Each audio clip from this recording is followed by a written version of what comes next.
Olá a todas, olá a todos, eu sou Renato Rovai e esse é mais um Fala Rovai, um programa que vai ao ar segundas às sextas-feiras, às 21h30. E hoje a gente está fazendo um programa especial, que é um resumo do que foi o depoimento do ex-chanceler Ernesto Araújo. A partir de agora, todos os dias que tiver depoimento na CPI, o Fala Rovai vai fazer um resumo para você. Assim você não ficou o dia inteiro ouvindo aquela papagaiada. Nem eu direito, às vezes, tenho tempo para isso. Tem que ficar ouvindo aos poucos, tal. Mas a gente tem que se concentrar para entregar um produtinho para você de 10, 12, 15 minutinhos, com os principais lances do dia, como se fossem os melhores momentos daquele clássico que você não conseguiu ver. A despeito que a gente não pode chamar exatamente de um clássico, o Ernesto Araújo se enfrentando com Omar Aziz, o Renan Calheiros, Randolfo Rodrigues, Cátia Abreu, Cationa do povo, Cationa das massas, que deu uma surra de bambu, de cabo de vassoura no chanceler, que se comportou como um rato acuado, assustado, medroso, fujão. Ele não conseguia emendar frases. Sim, não é que ele tinha um problema, não é que ele é gago, que tem alguma coisa que a gente está aqui fazendo graça, né? Xiste com uma dificuldade alheia, nada disso, né? Porque ele está nervoso, se borrando de medo, tremendo nas pernas. Eu ficava, sabe quando você precisa pensar 100 vezes para falar alguma coisa? Era esse o Ernesto Araújo, o Ernestinho Araújo de hoje. E começou, a parte das tamancadas ali, tem várias, eu fiz uma ordem meio minha aqui, né? E eu vou começar pela Cátia Abreu. Eu já tinha tido antes a do Renan, mas eu deixei para depois. Melhores momentos organizados, ela Rovai para vocês.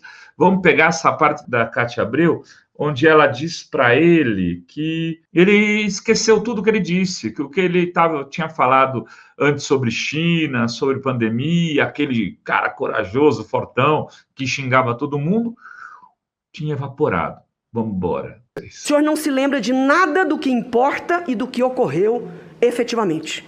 E se lembra de questões mínimas, supérfluas e até mesmo não verdadeiras, como o senhor vem fazendo aqui todo esse momento. A impressão que se tem é que existe um Ernesto que fala conosco, que nós ouvimos a voz, e um outro Ernesto, que eu não sei onde fica, nas redes, na internet, nos artigos, nos blogs, falando coisas totalmente diferentes. Eu, sinceramente, estou confusa de qual personalidade nós devemos considerar. Se é esse que vem aqui e mostra um mundo cor-de-rosa, porque o comércio brasileiro aumentou, a despeito do senhor.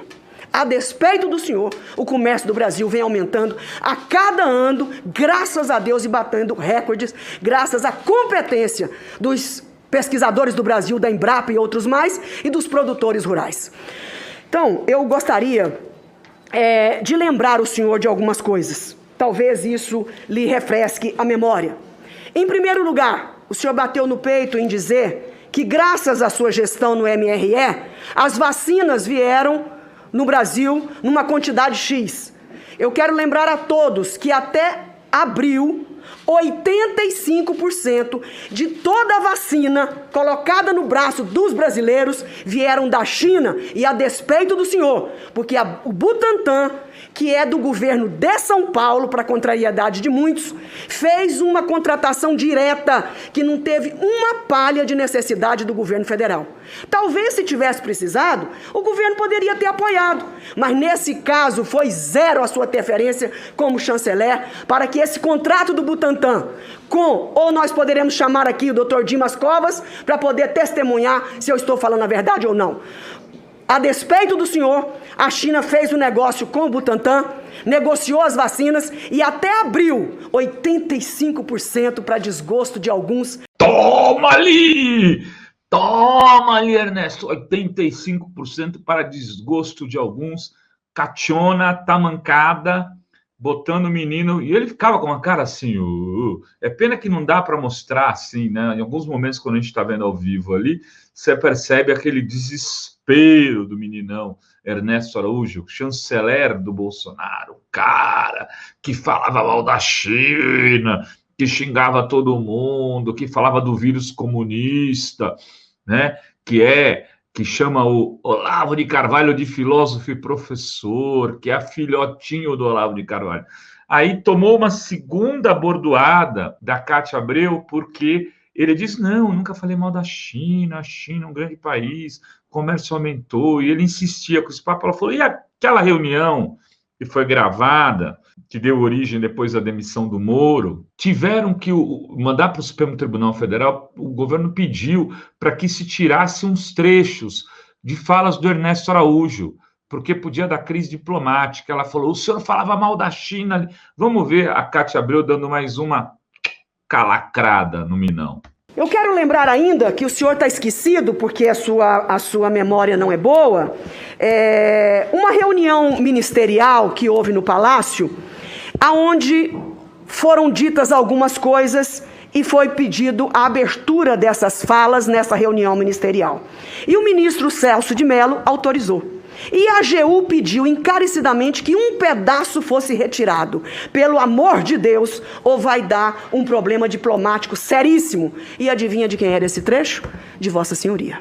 Aonde o senhor atacava fortemente a China e, portanto, o ministro Celso de Mello, graças a Deus, permitiu a retirada da sua fala, porque só estava fazendo bonito para a família Bolsonaro, mas na verdade ia fazer muito mal ao país. E eu gostaria que o senhor tivesse coragem, podia repetir qual foi as palavras que o senhor disse lá, porque nós poderemos pedir pela CPI a quebra desse sigilo e ver quais foram as palavras ditas naquela reunião ministerial. E aí vocês viram ela colocando ele ali no corner de novo e não, foi bem isso, eu não falei e tal. E tinha acontecido, por que a Cátia Abreu fez todas essas falas? Porque antes disso, ele tinha feito um longo discurso desqualificando todos os ataques que ele fez à China, dizendo que nada era disso, que ele citava um livro, que ele citava o Zizek, que ele citava Mayakovsky, que ele citava Tolstói, cada hora ele citava alguém diferente para poder justificar o que ele não tinha dito. E o Omar Assis, inclusive, pega e fala assim, o senhor mandou uma carta para o embaixador da China perguntando sobre o problema? Sim, mandei, ele todo felizão, vocês vão ver aqui, todo felizão.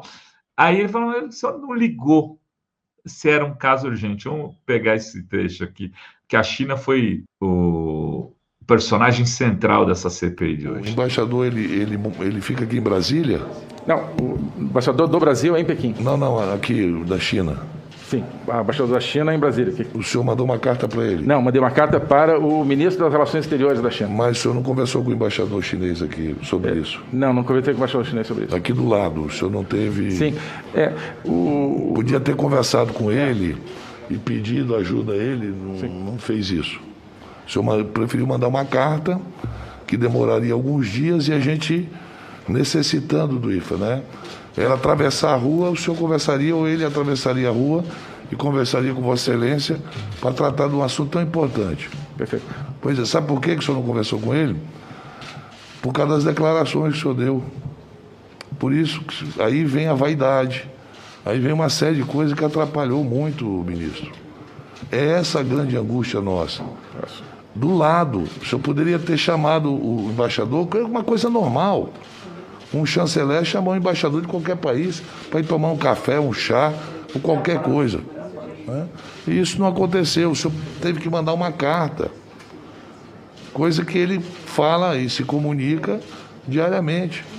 Então, o senhor me perdoe, mas eu acho que houve, por sua parte, não uma vontade de resolver esse problema. O senhor disse, olha, eu vou fazer aqui o meu papel. O meu papel, se eu fosse no seu lugar, eu precisando, eu iria à embaixada chinesa e pediria para ele na hora, dá para você ligar agora para uma autoridade chinesa para liberar isso? Que era o seu papel nesse momento para salvar vidas. Posso comentar, presidente? Parecia o quê? Um pai falando com um menininho de 7ª série que voltou da escola com um boletim com nota vermelha. E aí ele fala assim, o que você podia ter feito? Olha só, você podia ter estudado, você podia ter falado... Porque... aí ele fala, posso falar alguma coisa? Não, você não precisa falar nada. o senhor fica quieto, termina assim essa fala. Não, o senhor esquece, nós não queremos sua opinião. O senhor veio aqui para responder perguntas. E ele, sim, chocante. Esse cara era um chanceler do Brasil, ele não conseguia ter condições de chamar um embaixador de outro país para uma conversa, ele tinha que mandar uma carta para o chanceler da China, em Pequim, porque ele não tinha acesso ao embaixador aqui. Bom, a CPI foi rodando, aí chegou uma certa hora lá, o Marcos Duval, do Podemos, em pânico, pede para trocar o relator, pede para trocar, porque o Renan estava deixando as pessoas nervosas. E o rato acuado do Ernesto Araújo está muito nervoso. Vamos ver. Eu propor ao presidente a possibilidade de fazer uma troca. Nossos convidados estão extremamente intimidados depois do que aconteceu.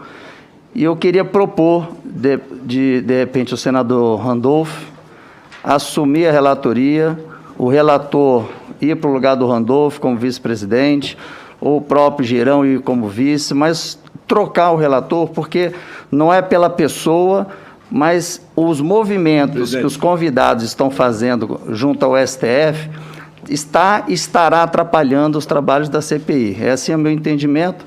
Eu queria só propor, se há essa possibilidade, para que a gente possa avançar com um relator menos passional. O senador Renan Calheiros tem o meu respeito. Está ou estará atrapalhando? Os movimentos está ou estará atrapalhando? Marcos Duval, senador, que coisa, concordância básica, né? Vocês falam tanto dos homens do povo e são representantes da elite cultural brasileira. Concordância, senador.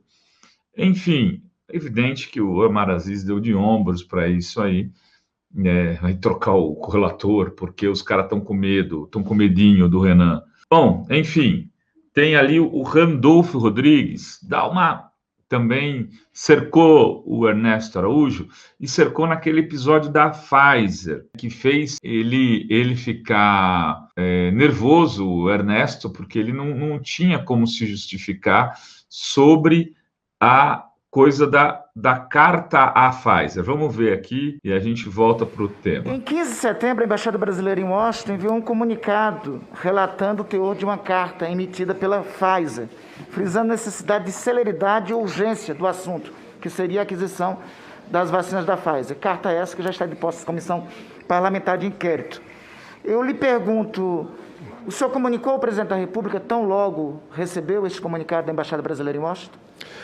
Não comuniquei diretamente. A comunicação da Embaixada em Washington, o telegrama, informava que a Embaixada havia recebido uma cópia de uma carta dirigida ao Presidente da República, ao Vice-Presidente, ao Ministro-Chefe da Casa Civil, ao Ministro da Economia e ao Ministro da Saúde, se não me engano. Sim, ao embaixador brasileiro em Washington também. A carta sim, também. Ele recebeu uma cópia da carta. Sim. O senhor teve conhecimento? Sim, sim. O senhor comunicou ao presidente da República? Não, porque a carta deixava claro que já tinha seguido para o presidente da República. Mas, veja, o senhor não consideraria importante uma carta que o senhor recebe como ministro, chefe das Relações Exteriores, falando sobre vacina no meio de uma pandemia? O senhor não consideraria importante? Senhor presidente, veja, é importante isso. Sim, veja... Reiterar essa comunicação ao presidente da República? Sim, veja. Obrigado, senador. Eu não era destinatário da carta, né? Eu recebi uma cópia. O destinatário era um subordinado seu. Não, e por óbvio, era um subordinado seu porque ele era embaixador do Brasil em Washington. Perfeito. E a Pfizer é uma empresa norte-americana. Perfeito. E se o embaixador do Brasil em Washington declinou a carta para o senhor, por óbvio, era para o senhor tomar as providências devidas, não é? Perfeito. As providências, no caso... Enfim, a questão de destinatário, o entendimento é que a Embaixada em Washington recebeu uma cópia, o embaixador não era destinatário, mas enfim, tive conhecimento do tema e o telegrama de Washington também esclarecia que a própria Embaixada em Washington já havia antecipado também para a assessoria internacional do Ministério da Saúde. Resumindo, o senhor não comunicou ao presidente da República. O senhor não comunicou ao presidente da República porque tinha conhecimento que o presidente da República já sabia. Porque presumia que o presidente da República já soubesse. É uma piada, né? É uma piada. Ele, medo, com medo. Perfeito. O que aconteceu? A Pfizer ofereceu ao Brasil participar, ter 70 milhões de vacinas se participasse lá do projeto. E eles não responderam a carta. Eles não encaminharam a carta dentro do governo, deixaram para depois, e agora estão pegando os rescaldos do que poderiam ter pego de vacinação, que já poderia ter salvado milhões de brasileiros. É só disso que se trata, de milhões de vidas que poderiam, milhares de vidas que poderiam ter sido salvas, né? Dezenas, talvez mais de centenas de milhares de vidas poderiam ter sido salvas se essa carta tivesse tido o percurso que deveria ter tido num governo responsável. Por isso que ele ficou tão nervoso. E vamos para o final, onde tem uma briga lá do Otto Alencar, senador Otto Alencar e o senador Girão, que é uma briga que faz interromper a CPI, onde o Otto chama corretamente o Girão de charlatão. Não chegou a 10. Agora eu vou dizer uma coisa, charlatão, Girão, Vossa Excelência quando a gente coloca certas coisas... Botou a carapuça na cabeça. Não, negativo. Botou a carapuça na cabeça. O senhor está receitando quando aí? O senhor coloca que tem gente que morre com medicamentos que existem há décadas, o senhor está sendo... mentiroso. Mentiroso não, tá? O senhor está sendo mentiroso. Mentiroso não, eu estou dizendo que a medicação... Porque aqui nós fizemos um debate do Senado Federal... Presidente, eu estou inscrito, eu queria ter ivermectina e cloroquina não tem morte não. Vamos ouvir o cientista. Certamente hoje de manhã, Vossa Excelência se olhou no espelho, sabe que é mentiroso e quer colocar... mas aí o senhor está incomodado que eu estou querendo ver o consórcio do Nordeste. O senhor está incomodado que eu estou querendo ver o que está acontecendo na Bahia. Mas nós vamos ver. O povo brasileiro quer ver onde nas ruas da sua cidade, para ver se eles não querem lhe dizer. Olha lá! E deu pau, e enfim, um pau lá, e para encerrar a CPI, esse Girão é um dessas crescências que se elegeu em meio ao bolsonarismo, ainda pelo Ceará, né? Então, é uma tristeza que a gente tenha senadores desse nível. Foi isso. O Ernesto Araújo se comportou de uma maneira que agora a gente já espera de todos os outros. Aconteceu com o Weingarten, maneira medrosa, assustado. Aquele leão, né? Aquele leão de rede social não existe, é um ratinho, nervosinho, medroso, que agora não tem cargo, não tem para onde ir, está ali se escondendo nos escombros da casa que construiu. Isso vai dando elementos para poder fazer um relatório da CPI que pode levar essas pessoas, espera-se que leve à barra dos tribunais. Era esse o resumo do Ernesto Araújo. Amanhã eu vou continuar fazendo aqui, amanhã a gente faz do Pansuelo e assim por diante. Todos os dias que tiver CPI, tem uma live resumo no Fala Rovai. Beijos e beijos, não se esqueça, dê o seu curtir, fique membro, se puder, faça um comentário, ou seja, nos ajude a divulgar a mídia independente, progressista, profissional. Em té.